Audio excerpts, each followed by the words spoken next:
Here's my audience. I have my sister Tama, my sister Jude, and my sister Tabarak who will be taking the video. So this is my PowerPoint. It's going to be about the presentation that I made about my career choice, which is about crime scene investigations. What if there's no answer to what happened at the crime scene? You always have the answer. You just have to get quiet enough to hear it. This is a quote by Laurie Stevens from the book The Dark Before Dawn. No two things happen the same. We all know this. At crime scenes, there's no straightforward answer. You're always gonna have to look around and find out what happened. We just have to find a way to make the place better. According to Practical Crime Scene Analysis and Reconstruction by Ross Gardner and Tom Bevel, crime scene investigation involves 6 main steps. These steps are assessing, observing, documenting, searching, collecting, and analyzing scenes. You have to question how it happened and in what order, not just what happened. How did I get interested in this profession? It's actually a very silly story.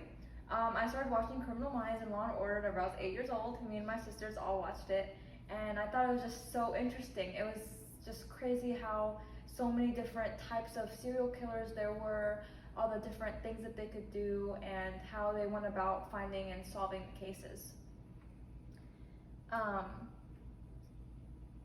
As I grew older, I started watching more of it, and I started looking at more like real life stories versus like acting. And then I started reading the serial killer books and encyclopedias, and it just kind of took off from there. Today I'll be discussing key information about my career.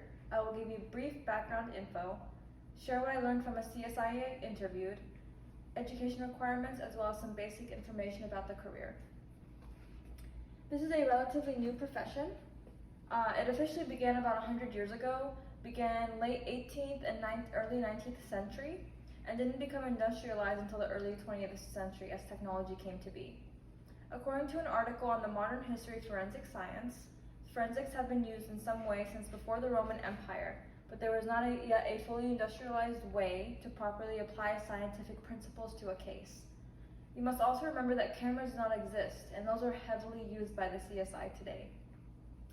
In the late 1800s, you were able to test blood, but it was not accurate until the 20th century. In the late 1900s, fingerprint and DNA analysis came to be.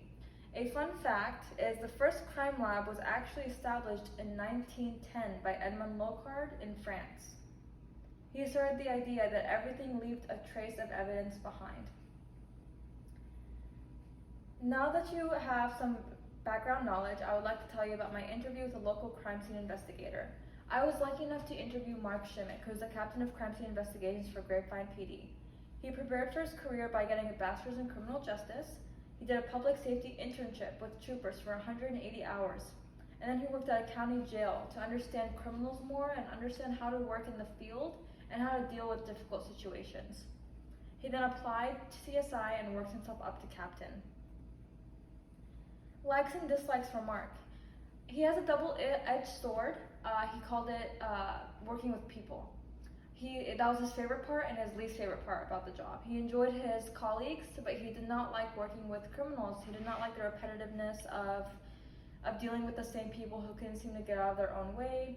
And he called it a cliche, but helping people was a big part of his favorite thing about the job. Some advice is that misery is optional. Initiative is necessary, and you live on call. If there's a murder at 3 a.m., you have to get up and go. You investigate all deaths that do not occur in front of a doctor. It's not just murders or homicides. His favorite case was the Grapevine case. He told me that he was called in and said that something drastic had happened, and they found a girl dismembered and killed on Grapevine Lake. He said that they did a lot with that crime scene. He said that there was a crime scene in the vehicle at the boyfriend's house, and in the boyfriend's car as well as her car. Now that I told you about my interview, let's discuss basic information as well as education requirements. According to Gwynedd Mercy's University's website article, How to Become a Crime Scene Investigator. Job duties are more than just collecting evidence. You must document everything, work side by side with state and federal government, secure everything within the crime scene so no evidence is tampered with or contaminated. Use a scale to know the size of everything being photographed, attend and take notes at autopsies and testifying in court. Demand will not change because crime is always happening, unfortunately. According to a forensic college's blog, the BLS protects a 14% growth rate by 2028, which is about 19,100 jobs total in the country.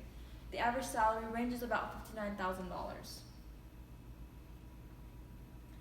There's many different settings for a CSI. You can work in a lab, in a morgue, for the government, in the field. Some sub-options are going to be ballistics, spatter, fingerprint, and DNA analysis. In conclusion, here's a brief review of what we talked about. We talked about the background info on the field of crime scene, interview information from Mark Shimmick, and finally we learned about info on the future of the career and education requirements. My plan is to finish TCC, transfer to the University of Texas at Austin, and get the best training I can for pre-law. As Dr. Lowell Levine said about William R. Maples, according to the New York Times, he could lead and conduct investigations where he could point to the crucial evidence to be shown at trial. I envision a beautiful future for myself, with a career I truly feel passionate about. I want to be viewed as someone who never stops pushing to do the best, just like William Maples. I would feel so joyful practicing, either knowing that I fulfilled my life's passion bringing people to justice and helping put somebody hurtful away. Thank you.